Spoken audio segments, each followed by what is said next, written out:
Hi, my name is EbonyJanice. I go by EbonyJanice, which means you should call me EbonyJanice. And I'm here to talk about Beyonce and African spirit justice. Okay? So, EbonyJanice, I go by EbonyJanice, which means you should call me EbonyJanice. I'm here to talk about Beyonce and African spirit justice. I have a lecture coming up next Sunday with the title Beyonce and African spirit justice. The lecture, although it is available through an Eventbrite link, the best place to get it is if you subscribe at the $25 and up level in my Patreon, it's in the Patreon. So that's the place to be. Instead of me promoting it in several different places, my Patreon for this 2021 lecture series is just the place to be. At the $25 and up level, you will get access to all of the lectures.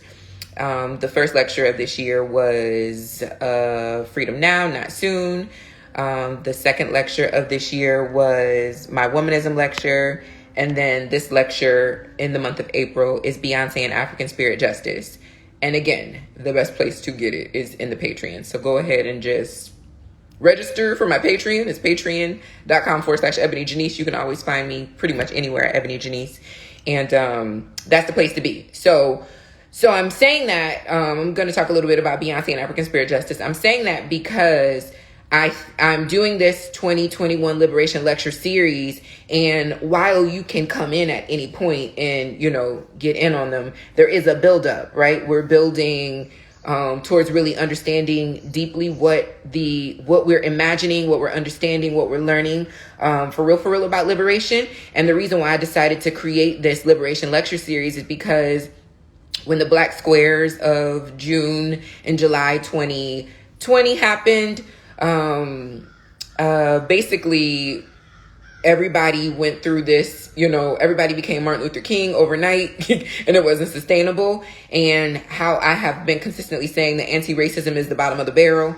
Okay, you're against racism, but what are you for, right? And so we're really talking about liberation. We're not just talking about just being not racist. We're talking about what actual liberation will look like for all of us, and wanting to give some real critical analysis, a real deep introspective perspective on what it would look like for us to all be free, for us to actually create a just and equitable society together. And so coming from the Freedom Now, Not Soon to the Womanism is the Feminism as Purple is the Lavender lecture into this Beyonce and African Spirit Justice lecture is so important to me, because the womanism conversation builds into this Beyonce and African Spirit Justice work, because I am teaching from this womanist perspective. I'm talking about Beyonce in her Lemonade visual album.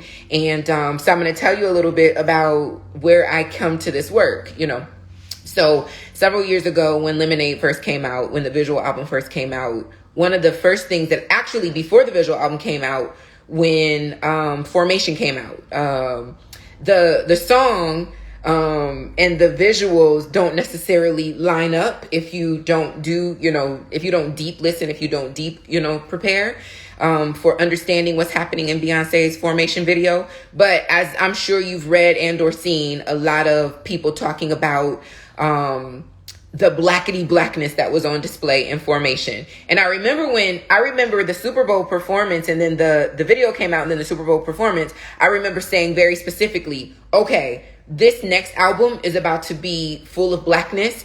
And there were visuals inside of Lemonade with Beyonce as Marie Laveau on that plantation, on that porch in front of that plantation house in Louisiana, with Beyonce then as, several different iterations of Black divinity throughout that video, when she is on top of the police car, and then the New Orleans police car sinks into the water, into the river here in New Orleans.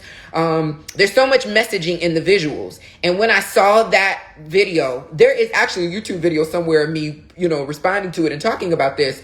I said, this is about to be the blackest album from Beyonce that we've ever gotten. And there is so much spirituality, there's so much religion, there's so much happening there. There's a clip of some Nation of Islam references there, which is very specifically Black religion. There is this Southern Black, intentionality happening there inside that video. There's so much happening in that video. And so I knew that we were about to get the blackest and very likely most spiritual album that we ever got from Beyonce. And I did not fail myself. I was correct. Lemonade came out and it was the blackest and most spiritual visual that we had ever gotten from Beyonce at that point.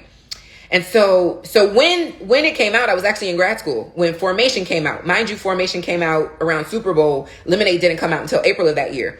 When Formation came out, I was in grad school and I was about to apply for a teaching fellowship. And I said, I want to teach on Beyonce and African Spirit Justice. I have like the journal entries and the public Facebook post to prove that this was happening before that album even came out. I want to teach on Beyonce and African Spirit Justice because what I saw happening was in that video at the end of Formation, if you remember, the little boy is dancing and the police officer, as the little boy is dancing, the police officers put their hands up like they're the ones putting their hands up. And there's a sign in the background. I think it says, hands up, don't shoot. And so that was around the time of Ferguson. There was so much. That was the chant. That was the Black liberation chant. Hands up, don't shoot, right? Because Michael Brown's hands were up when he was murdered by the police. And so hands up, don't shoot. So these police officers are in a line, standing in all of this combat military, uniform. And this little boy is dancing. This little Black boy is dancing with this hoodie on, representing Trayvon Martin. And at the end of his dancing, he throws his hands up and then the police throw their hands up. And so because there is all this New Orleans reference, we can also assume and understand that, and because she's Marie Laveau at some point in that video, we can understand that there is a reference even to voodoo, right? This idea that the little boy then in some way represents like a voodoo doll. And when he throws his hands up, then the police officers have to be in the same, whatever his hands are doing, they have to do. Whatever he's doing, they have to do. So then him dancing is the controlling mechanism, is the spiritually controlling mechanism for the police officers. And so I made this connection. I said, oh, okay, this is voodoo. This is Santeria because I knew at the time that Beyonce, or I was making some assumptions at the time about Beyonce and Ifa. Beyonce and Oshun, right? Like there were some kind of little hints to it. And also of note, Jay-Z for years has been talking about Santa Barbara, has been talking about Shango, even before he very specifically said, this language in the Jay Electronica album. He's in the Jay Electronica album from last year. He specifically says Shango, Ma Orisha, December Baby, Santeria. He says this language specifically, but years before that, Jay-Z had been talking about, Ifa in some way or another. And so I was making some assumptions and I was like, oh, okay, there's a lot of Black religion happening in this video, in this Formation video. I want to teach a class called Beyonce and African Spirit Justice. And so I applied for this teaching fellowship with that title. So it was some version of that title, basically Black Girl Magic, something. And then Lemonade came out and I was right. And there were all these connections. So I'm giving you this background of how I began really thinking about Beyonce's visuals and African Spirit Justice, because when Formation first came out, there was so much just in that video that really spoke to the trajectory that this next album or the next project was going to be on. And we have not seen a return from that since. In fact, we've seen Beyonce being very intentionally Black and Black spiritually, in her work. And I even say specifically Black and Black spiritually because there is a lecture at some point in 2021 in the Liberation Lecture Series called Blackness as Religion, where I'm going to teach very specifically on Blackness as Religion. So I'm giving some background on this Beyonce and African Spirit Justice lecture that's coming up next Sunday, because I want you to know how I come to this place. And I'm going to be talking about it a little bit more this week, so that you can just learn more about what we're doing. But the lectures are moving forward. The best place to just access them is in the Patreon at the $25 and up tier, because you'll always have access to them there. And you just want to be on this train to glory for the rest of the year, because we're going somewhere with this Liberation Lecture Series. So I'm thinking about this because this morning I wanted to come on today to share just a little bit. This morning I was listening to My Power on the Lion King album, and there's this lyric that says, "Ebony and Ebonics, black people, when they say we being demonic, angel in disguise, I hate we have to disguise it." And I thought about how much understanding the demonization of blackness as a white supremacist tool will impact your actual anti-racism work, will impact your actual liberation work. That until you understand how deeply ingrained white supremacy is into your daily existence, you'll never actually be doing the work to get towards liberation. Because the demonization of blackness and black religion and black spirituality is absolutely intentional and is absolutely keeping you from being able to actually contribute to the co-creation of liberation for all people, right? Co-creating an actual just and equitable society for all of us. And so I say that because I'll give you two things. Number one, there is no other religion or group of people whose religious truth systems have been demonized the way that black people's historical religious traditions have been demonized, right? That is not to exclude the Nation of Islam, right? Which is this, very black relationship with Islam, and how blackness has therefore been infused into every single, way of existing inside of Islam in that way, right? Through this particular a group of people, through the Nation of Islam. And so I give the example of when I was a child, when I was a little girl, because white supremacy is so deeply ingrained into our truth systems and what we believe to be right and holy. Blackness was so demonized that one of the worst insults that anybody could call you is an African booty scratcher, which is funny to say and also simultaneously very traumatizing to really think about as a full whole person. When you were a little kid, if you wanted to win the crack match, call somebody an African booty scratcher.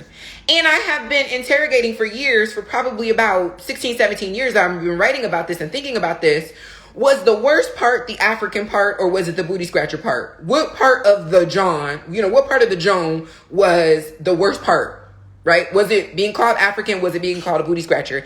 And what we know for sure is that it was being called an African booty scratcher. Being called African very specifically, that was the worst part of that, because the intentional demonization, the intentional dehumanization, right, of African people. There's so much, messaging, particularly from people who were born and raised on the continent, around the worldview of what Africa looks like. Right? And so the first time I ever went to Africa, I'm glad that I wasn't this ignorant, but the first time I ever went to Africa, there was some levels of shock at the fact that Africa was not just a big old landmass full of, people who were not civilized. And when you think about the fact that you could even be making that connection or having that conversation or having that thought in the 2000s, right? Or at any point, when the fact is that civilization began in this place, how could these people not be civilized? So as a young black girl, deeply invested in my own blackness, the fact that anti-blackness had become a part of my portion, right? Anti-blackness is a part of my living and my being. And so I'm talking about my own anti-blackness because I want any person who is not black under the sound of my voice to be very clear that you are existing, living, breathing.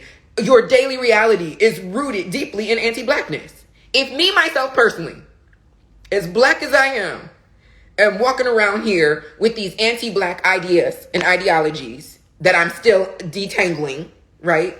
Even as we speak, you definitely have some anti-black realities that you live in. I'm going to make this connection then, because I'm talking about Beyonce and African spirit justice, because I'm talking about my lecture that's coming up next Sunday. I'm going to make this connection very quickly to Christianity. Okay? Because just by very nature of existing in a westernized, Christocentric society, your God is anti-black. the preachment of Jesus in this Western Christocentric society is anti-black. Don't leave. Don't leave, because this ain't somebody just talking. Your girl went to seminary. Your girl done studied the religions plural. Okay? And this is somebody who was born and raised in the Southern Black Christian Church, Christian Experience. So I've studied, that's hard to know that God is anti-black as per the teachment, the actual preachment that we exist in this very Western Christian experience, that God is anti-black and that Jesus is anti-black. Your doctrine, anti-black. Your practice, anti-black. All of it, anti-black. And I'm saying very specifically, it's absolutely white supremacy, but I'm saying very specifically anti-black because the intention of it is to demonize blackness. Remember, I'm talking about Beyonce and African Spirit Justice, and I was using the example of this lyric, Ebony and Ebonics, black people, when they say we being demonic, angel in disguise. I hate we have to disguise it, right? And even the fact of like that Ebony and Ebonics, right? There's so much in that. It's a blackness and the way that we speak. Everything then about blackness has been demonized through this Christocentric lens, through this Western Christocentric lens. Now, to be clear, Jesus is my ancestor because Jesus is a nappy-headed black Messiah, revolutionary, right? Jesus is my ancestor because Jesus absolutely was an African traditionalist in his own theology, right? So I'm not saying that Jesus, the actual Christ, is anti-black. No. I'm not saying that God, the actual God, is anti-black.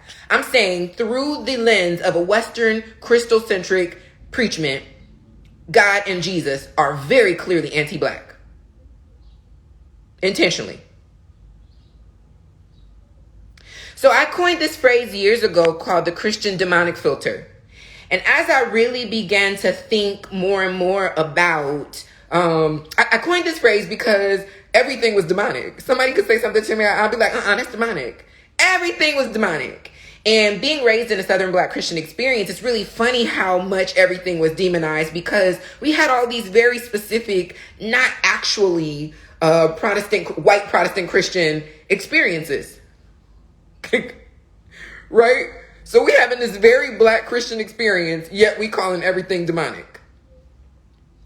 Meanwhile, we were basically practicing voodoo.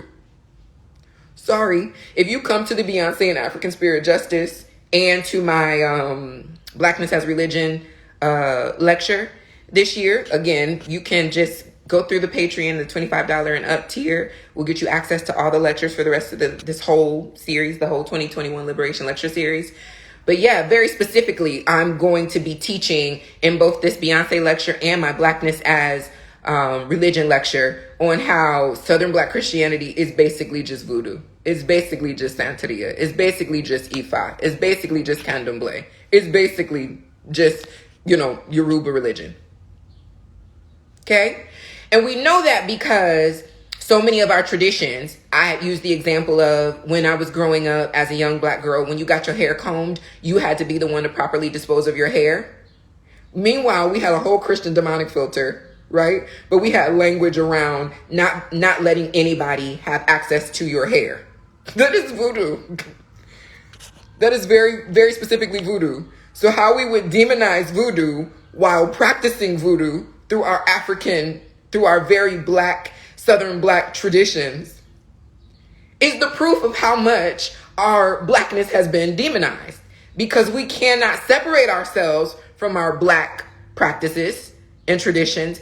Meanwhile, once we really get a visual and a vision and an understanding of those practices as being African, as being because of our Blackness, then all of a sudden there's a demonization of all of them.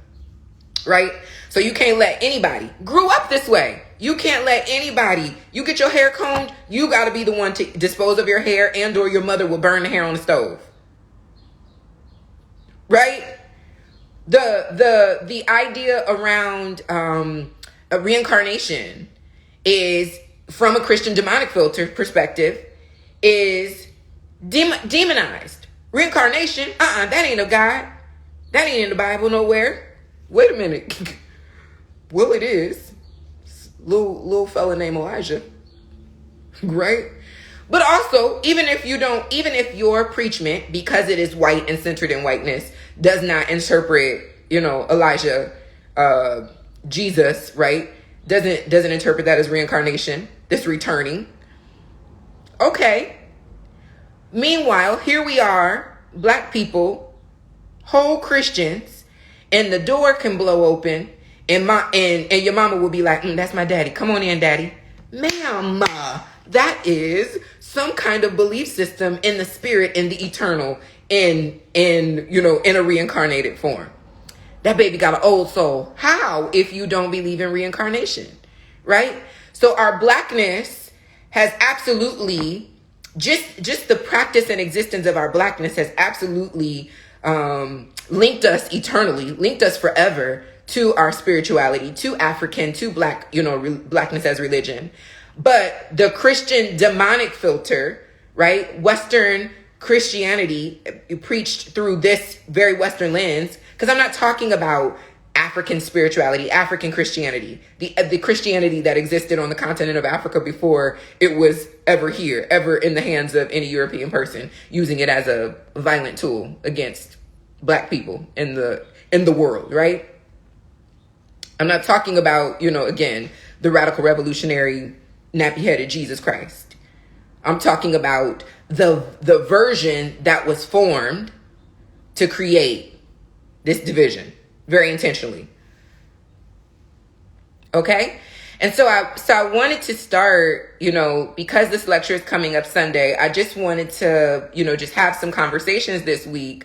This stuff is like my free, the freebie. It won't be, I'm going to flesh it out specifically in the lecture, because I'm going to flesh it out a little bit here. But I just wanted to talk a little bit about the lecture coming up this Sunday, Beyonce and African Spirit Justice, on the 25th, because you have no actual framework for true liberation work if you have not decolonized Christianity. And even if you do not identify as a Christian, you were raised in a white supremacist, westernized Christian, Christocentric society. And so deeply ingrained in your existence is anti-blackness, because the actual praxis of this westernized white supremacist Christianity is anti-black. Period. I don't care how much of an ally you think you are. I don't care how much of a freedom fighter you think you are as a, person of color, as a black person. Growing up in a Christocentric society, even if that is not your religious truth system, is to grow up with the preachment of an anti-black God and an anti-black Jesus, an anti-black savior. And therefore, your existence, what you believe, what you know, is rooted in anti-blackness. Because the blackness has been intentionally demonized. So the question, as I get ready to go, because that's what I'm building up to for this lecture that's coming up Sunday the 25th, that you can access through my Patreon at the $25 and up level. So the question then that I want us to sit with is, why? Why has blackness been so intentionally demonized? From every layer, from every level, why has blackness been so intentionally demonized? And I come to this question, just because of living, but most recently, I've been thinking about this because the killings of the last few babies that have been murdered at the hands of the police had me sobbing one morning. And I was crying, and I was like, I had this lapse of, myself. I lost myself for a second. And I said, God, why won't you help us? Like, why won't you help Black people? You got to help us. Because what you doing, God? And I heard just as clearly, it came to me. I am helping you when you be God. Now, from a Christocentric perspective, right? From a Christian perspective, you can't tell no Christian to be God. You certainly can't tell no Black Christian to be God. That's demonic. I ain't God. God is God and I am not. Meanwhile, I could pull out whole scripture from the Bible. Yes, that's the book for me. I could pull out whole scripture showing you that you are the manifestation of God's body in this earth. Right? Even Jesus Christ himself said, greater works. The violently intentional misinterpretation of scripture that tells you to be God manifested is anti-Black. And it's anti-Black because the goal is control. If I can make you stop being God, then of course I can control you. It's anti-Black in and of itself. You want some scripture before we go? The Bible says, in the beginning was the Word, and the Word was God, and the Word was with God. How were you created according to this Christian cosmology? You were created with a word. How were you not there in the beginning then? In the beginning was the Word, and the Word was God, and the Word was with God. How were you created? You were created with the Word. If in the beginning was the Word, and the Word was God, and the Word was with God, weren't you always? So God, you are a manifested characteristic of the glory of God, of the perfection of God, of the power of God. It's right there in the book. It's right there. Meanwhile, the demonization of anything that is not preached through the white lens, right? Because if you go around telling people they God and we all combine together, in the beginning was the Word. The Word. I'm telling you what's in the Bible. So you can't come here on today, baby, and tell me that we are not God. In the beginning was the Word. And the Word was God. Not a reflection of God. The Word was God. Even the idea of his is very white centered, right? In the beginning was the Word, and the Word was God, and the Word was with God.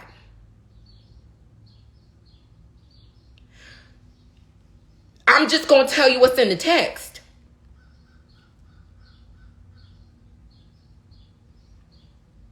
As someone who's been preaching from the pulpit since I was 8 years old, who grew up going to BTU, it's a lot of things folk can do. You can't out-Bible EbonyJanice the more. I'm sorry. It's in the Word. This is someone who identifies as a follower of Christ. If in the beginning was the Word, I'm not even going to get distracted by. Come to the lecture then. Because I teach it. If in the beginning was the Word, and the Word was God, and the Word was with God, you're not finna tell me that you were not there in the beginning. You are the manifestation of God's body in this earth. Jesus Christ himself said greater works. Meanwhile, the actual intentional preachment of a text to make you seem like you are not worthy, to make you seem like you are smaller, to make you seem like you are less, you are. You are the reflection of God. What is my reflection? It's me. Me is my reflection. I'm sitting here right now looking at me, myself. That's not me. You're sitting here right now looking at me. That's not.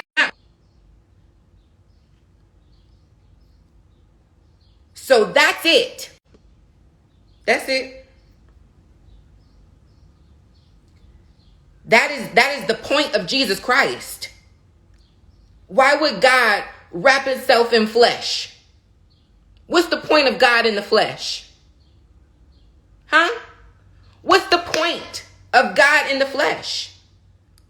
What's the point of Jesus Christ?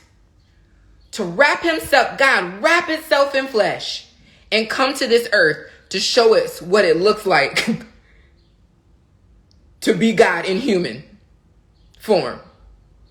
There's no other point. That's the point. That's why Jesus is going to consistently be my man's in them. Because he walked this earth flesh so that I too would know what it would look like to be God enfleshed. It's in the book. And Zan West asked the question, who does it benefit to believe it the way that it's been preached, right? Who does it benefit for me to not believe that the point of Christ was to show me how to be God in the flesh? It certainly doesn't benefit me. This westernized Christian lens through which we learn and are preached to and taught on an ongoing basis is literally to minimize our personhood. We walking around here singing songs like, I'm nothing without you. Of course you're nothing without God, because you are nothing but God. So to not be God is to be without God. To be without God is to not be God. Of course you're nothing. But that's not the messaging. The messaging is that you are nothing. Who taught us to hate ourselves is, which you heard from Pastor Levine, is Malcolm X. It's a Malcolm X speech. Who taught you to hate yourself? This is Malcolm X, a Malcolm X speech. Okay? So I just need us to understand that I don't get on here. Listen, I know my Bible. The point of Christ was to show you how to be God. It's right there in the text. My Beyonce and African Spirit Justice class is really asking us to, this lecture that's coming up this Sunday, which you can have access to through my Patreon at the $25 and up level tiers. And I'm making that recommendation to access the lecture through that method because the Liberation Lecture Series is a 10 lecture series. And at that tier and up, you get access to all of past lectures and all future lectures. And you'll always have access to the replay and the playback. And you can't unlearn anti-racism, which is this bottom of the barrel basic, praxis, right? You're learning, doing all this reading, all this studying so that you can be not racist. But what are you for, right? So we're talking about actually imagining liberation. And this Beyonce and African Spirit Justice lecture is giving us some tools and some visuals through which we can really imagine actual liberation. What would it look like for us to use our spiritual tools? What would it look like for us to decolonize Christianity? What would it look like for us to destigmatize Black religions and Black, truth systems and practices? What would that look like? And if we can really access those tools, which get us beyond all this thinking that we do, then we're really on our way to really actually building some kind of liberative model that is, sustainable. Because anti-racism is not sustainable. You're growing up in this white supremacist society and this anti-Black society. And as a result of that, there are very basic practices that you exist with on a daily basis that are anti-Black, just inherently anti-Black. Even inside of Black people. Thea Monye says this, and I will cite Thea Monye, and I believe this is coming from her, but I'm not sure exactly what her source is for this. But Thea Monye used this example in a live that we did last year, called called We Choose Fire, Thea Monier said that it doesn't matter whether or not you think yourself to be racist. You are.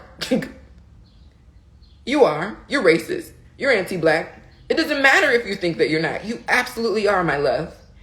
Here's the thing. The house is on fire. Even if you didn't get burnt up, you've inhaled the smoke. So here we are. Here me are, even as a black woman who is deeply invested in the, divinity of my blackness.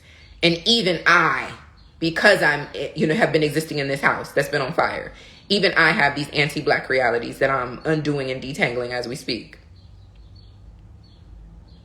So you need tools beyond just all this head stuff. It has to be spirit work. It has to be soul work.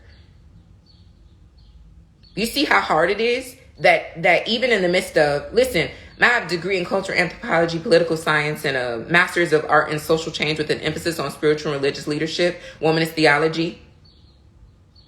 I have studied religion. I am an expert. Okay? My work is around decolonizing authority. Understand very clearly that I only mention those degrees because we live in a colonized society that believes those degrees make me more credible than this body and this lived experience. So if you need to know that, your girl ain't just, I'm not just, sprouting some theories that I heard. I've been preaching from a pulpit since I was 8. I have studied the Bible amongst other religions. I did not go to a Christian-centered seminary, in fact, for that purpose. I've studied multiple faiths. I promise you, I wouldn't say nothing that wasn't already in the text. And in order to decolonize the text, you got to understand, you got to ask that question again. I always bring up queer theologian Zan West. Who does it benefit for me to believe it this way? Right? You cannot just cite some text from the Bible as the proof of your rightness. You have to contextualize who wrote it and who's missing, right? And as a black woman missing wholly from this sacred text,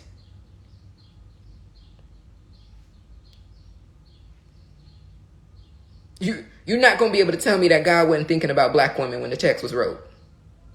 It didn't cross God's mind. I didn't cross God's mind when this text was written.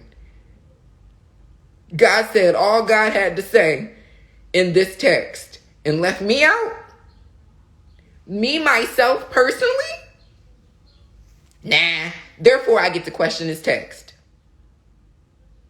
That's not to say to throw it away. That's just to say I'm missing. Somebody did something. Somebody left something out. If I'm missing, you can't use this text out of context to speak to me, not me, myself, personally, when I'm missing. Like I ain't divine. Like I ain't holy. Like I ain't sanctified. Like I ain't righteous. I really didn't come to preach today. Sign up for my Patreon. The lecture series at the $25 tier will be there for the rest of the year. You'll just automatically get that login. The next lecture is coming up Sunday, April 25th. Beyonce and African Spirit Justice. We're going to talk about the demonization of African spirituality and religion, but specifically we're going to talk about the tools that Beyonce's Lemonade visual reveals to us around what would it look like for us to use, to consider Southern Black Christianity, Voodoo, Santeria, Ifa. What tools are these people inside of these practices using? Even that Southern Black Christianity. Southern Black Christianity. Southern Black Christians know something about survival. I got that from Laban Briggs, Pastor Bay. Survival. Southern Black Christians know something about survival that the rest of Christians inside of this Western reality do not know. And the difference is this Black experience. So if you want to learn about liberation, you're going to have to go through Black religion to do it. And that's just the fact. And we need some tools, particularly inside of this space, we need some tools to be able to really heal inward so that we can be God outward. Thank y'all for your time.